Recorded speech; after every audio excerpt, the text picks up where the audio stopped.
Dando sequência nas configurações, nas propriedades do trabalho, nós temos agora a aba, uma das abas tão importantes, mais importantes, que poderia dizer, que seria a parte de gerenciamento de cores. É aqui que nós definimos o perfil ICC que será utilizado para imprimir o trabalho, modo de impressão, o modo de cores, a difusão. Essa nova versão do software traz duas novas difusões chamadas estocástica avançada 2 e avançado, que melhoram muito a qualidade de impressão. Ou seja, se você quiser a melhor qualidade, o menor ponto da impressora, você deve escolher a opção estocástico avançado 2. Com isso, você vai conseguir a melhor impressão possível no equipamento. Agora, se você tem um equipamento com algum problema assim, de nozo entupido, alguma falha na linha de produção, você pode tentar maquiar esse problema e continuar imprimindo até que o técnico chegue, usando o estocástico avançado. É claro que é necessário criar um novo perfil para se utilizar essas difusões, mas é claro também que você pode usar. Se você estiver usando uma difusão SO, você pode aproveitar esse mesmo perfil para difusão estocástica avançada, e se você estiver usando uma difusão de erros, estocástica avançada 2. São duas difusões que aumentam em muito a qualidade, além de ajudar na produção, ok? Mas a coisa mais importante é essa daqui. Por exemplo, quando você faz um perfil, fica guardado na memória do perfil, ou seja, nas configurações do perfil, de como ele foi criado. Se você muda uma das configurações, o software te apresenta uma mensagem aqui falando, ó, essa configuração não estava prevista para esse perfil. Você pode imprimir, mas com certeza o resultado não vai ser aquilo que você esperava, ou vamos ter que fazer alguma adaptação nesse perfil para se conseguir a qualidade desejada. Ok? No caso aqui, vamos tirar esse sinal, escolhendo o perfil que foi selecionado. Ok? Cada perfil guarda a sua pré-configuração de criação. Ok? Outra coisa importante sobre isso seria a parte de suavização de degradês, que é uma ferramenta bastante utilizada quando você cria degradês, por exemplo, no Corel. E uma coisa muito importante, mas muito importante mesmo, é o botãozinho aqui de avançado. Tá? É aqui que você determina os perfis de entrada, ou seja, os perfis que irão informar para o nosso software como o arquivo foi criado pelo nosso cliente.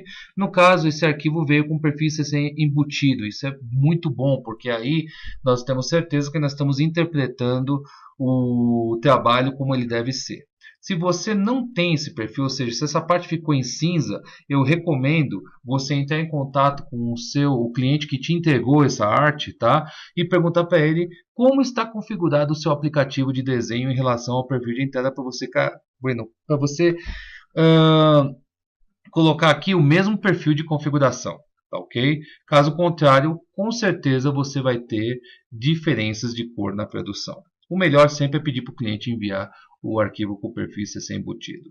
E aqui nós temos os objetivos de renderização, ou seja, as conversões entre os gamuts, entre monitor, scanner e a impressora.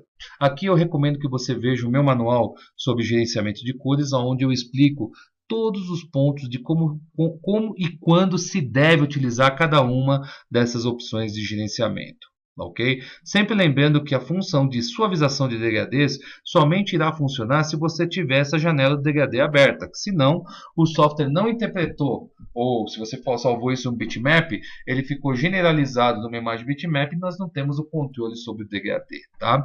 Agora, se você imprime o trabalho e somente, por exemplo, a cor amarela está saindo ruim, está saindo contaminada com cian, por exemplo, que é um efeito colateral da conversão RGB CMYK, tá?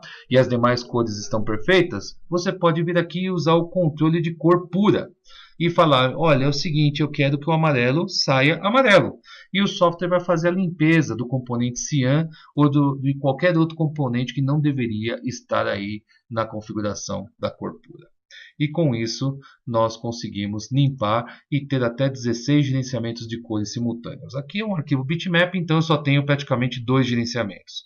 Mas se fosse um PostScript, praticamente todas essas janelas estariam abertas com opções para eu escolher. Ok? Uma das configurações que nós temos aqui que ajuda bastante na parte de produção é a simulação de impressoras. Aqui você consegue, por exemplo, se você tem duas impressoras e você carregou o mesmo substrato nas duas, você consegue fazer a simulação de uma cor ou de uma impressora na outra. Tá? Aqui basta você carregar o perfil que você criou para outra impressora que tem o menor gamute do que essa, por exemplo, né? Sempre fazendo do menor para o maior.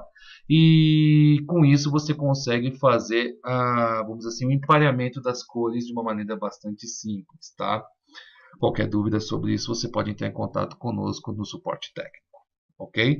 Utilizar mapeamento de cores, aqui é a parte de configuração ou não da parte, na verdade não é configuração, seria o uso ou não de cores especiais como o nosso motor de cores Pantone, ok?